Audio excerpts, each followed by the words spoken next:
Got him. Usyk got him. Quote, Anthony Joshua was mentally defeated since round 10 or 11. Round 10 was a big one for Usyk that changed the whole fight, and mentally we were defeated. At that point, we were relying on a good shot or something like that because Anthony Joshua is a hard puncher and one shot can change a fight. That is what we were hoping for, one shot, because AJ was dominated at that point of the fight. The fight was going well for us, but then in the 10th round, it changed everything. The last 3 rounds of the fight were the ones that changed the fight. In the 9th round, we were close to winning, perhaps even by knockout. Through round 9, we were winning the fight on the judges' scorecards, but it was decided in the last rounds. Usyk is a great fighter with a tremendous heart who knows how to finish strong like champions do. During the 9th round, me and the guys in the corner were telling ourselves that we had the fight, but nothing is secured until the final bell. Usyk came back stronger in the 10th round, and that changed the fight. I have even thought in these last few days that it was Anthony Joshua who mentally defeated himself. In the 9th, Joshua threw a lot of punches and almost put Usyk out. Maybe he emptied and trying to finish Usyk off, but maybe it was just that Usyk came stronger and more motivated to the 10th round. We don't know. In this fight, I think Usyk was mentally stronger. I think he was stronger to the point that after being close to a knockout, instead of giving up, he came back stronger. His will and desire to demonstrate to his country that he couldn't let himself lose the fight made him come back. He wanted to give a message to the country for everything that is happening there. He is a big inspiration for the Ukrainians. His mind is what made him turn the tide in the fight and get him the victory. And I think Joshua's mind is a bit weaker than Usyk's because instead of going out stronger, his mind, his exhaustion played games with him. Because of my own experience, I can notice when a fighter is mentally defeated in such a situation, instructions don't work because the fighter is not listening anymore. His mind collapses. What we did with Anthony was trying to motivate him and not giving instructions on how to win the fight. You have to instill images like his family to switch him on, but that didn't work either. Wow. These are the quotes from trainer of Anthony Joshua, Robert Garcia. What up, Fight World? It's your boy Ego, and I'm back with some more boxing. How the mighty have fallen. Now, Anthony Joshua is going to be hard to come back from. Ego Shadama strikes again. Everything Robert Garcia said is what I've said. Joshua, to me, has like this mental chip and mental blockage. I told you I thought, despite his imposing physique and 6'6" and stuff, when the going gets tough, Joshua appears to be kind of a front runner, and he gets mentally frazzled, and like it's emotionally damaging to him, and he doesn't know what to do. That's really what a front runner is. A front runner, in my mind, is somebody when they're in the lead, everything's good, everything's peachy keen, but if they are trailing, they don't necessarily have that dog, that grit, that bite down. Like you look at, let's say, Errol Spence Jr., who I respect and I believe has that. Errol Spence Jr. had this fiasco where he got some free swings that were landed on him, probably hard punches from Yordenis Ugas, and his mouthpiece fell out, and you know, he got blasted with extra shots.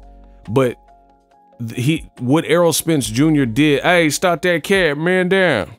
What he did next showed you that he's forged with iron, you know what I'm saying? And he's been through the ringer, he's been through car wrecks and, you know, makeups and breakups and eye injuries. So what Errol Spence did next was show you who he is and showed you his character. I call it character. That's Errol Spence's character. So he bit down, he shrugged it off, smiled it off, and got busy, and then he started to really break Ugas down, and Ugas looked like a cyclops, optic blast, before the end of the fight.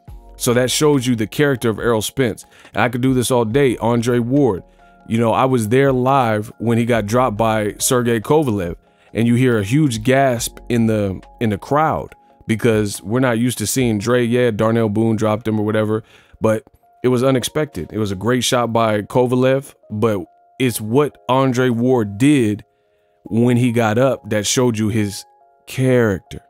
Dre Ward got up, smiled. He literally, if you go watch the tape, He literally got back up and smiled at Kovalev and the ref like, I'm good. You know, it happens, and got busy on Kovalev, ripping nasty, malicious, vicious body shot, trying to dig down and make it hurt.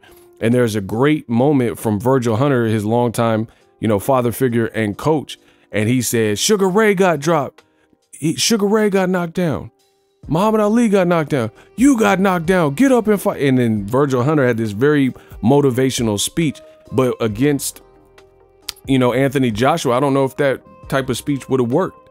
But with Dre Ward, that clicked something, and everything started clicking, and Andre Ward came back to win the fight. And I think he did truly win the fight. You know, it was a close fight, but I thought Dre won. The judges gave it to Andre Ward by, you know, 1 point apiece. And then he showed you in the rematch that it really was fluke. It was fluke that he got dropped, and, you know, stuff happens, and had a better camp where he can run, and then the rest is history. But the problem for Anthony Joshua is he's looking the same. Like, Robert Garcia just told you, Joshua, after the 9th round, he emptied the tank. When else did that happen? When Anthony Joshua fought Vladimir Klitschko. When he fought Vladimir Klitschko, it was more or less the same. He fought Vladimir Klitschko, he dropped Klitschko, and then literally, if I'm not mistaken, the very next round, Klitschko drops him, and then it took several rounds for Joshua to show signs of life. And I always thought that was weird. I'm like, how did you drop him and then literally have your worst round right after that, and then your gas tank just looks completely emptied? You know, it's like you blew your wad. You had a 6-shooter and you shot all 6 bullets and missed. You know what I mean? You didn't kill the target. And then, you know, it's embarrassing when you have a former cruiserweight and a smaller guy fighting a bigger Goliath, and he's showing you the heart, and Robert Garcia is keeping it real. Usyk showed a crazy heart. He's like, I'm doing this for my country. It's something deeper than that. And Usyk showed you that bite down. He's like, I've been in these tough moments before. If I'm not mistaken, Usyk got dropped by a body shot from Artur Beterbiev, which is one of the top punchers. He has a 100% knockout ratio, unified champion. You know, so you know he always had power even in the amateurs. And Usyk got back up from that. So Usyk's a dog. Usyk got heart. Really like the guy. But it's going to be an uphill battle for Joshua, because Joshua, he has the look, you know what I mean? And people went off that. But his long removed, having that Mike Tyson aura. And then now if people, even your own trainer, is saying you're mentally weak, it's not going to look good. And I remember Joshua, he did interview before the Ruiz fight, and he said he has to get a sports psychologist, and it just didn't sound good. It didn't sound confident.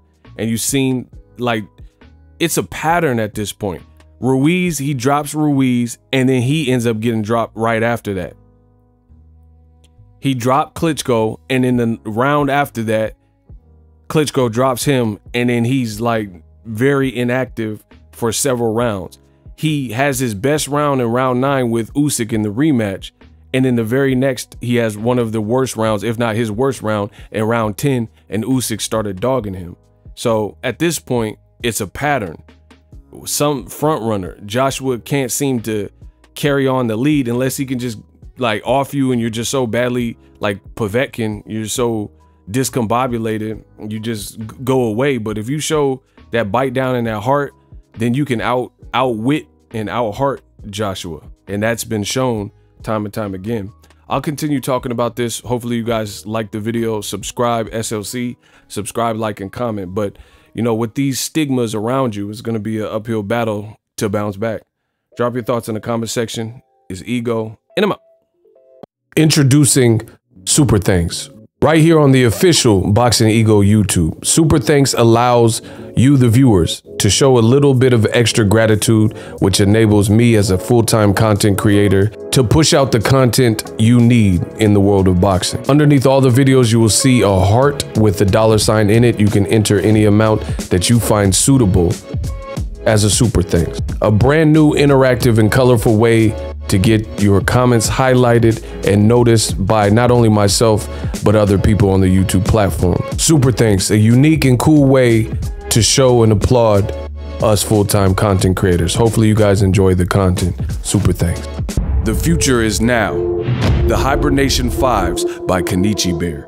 Hybrid gaming and lifestyle headphones. Out of the box, you can connect to any console or PC. Bluetooth ready with a low latency USB adapter, color RGB, and extreme bass mode. The Hibernation 5s adjust to you. Whether you need a gaming, travel, gym, or lifestyle headphones, the Hibernations got you covered. The new Hibernation 5s, link in the description. Customize the way you hear the world. Welcome to the nation.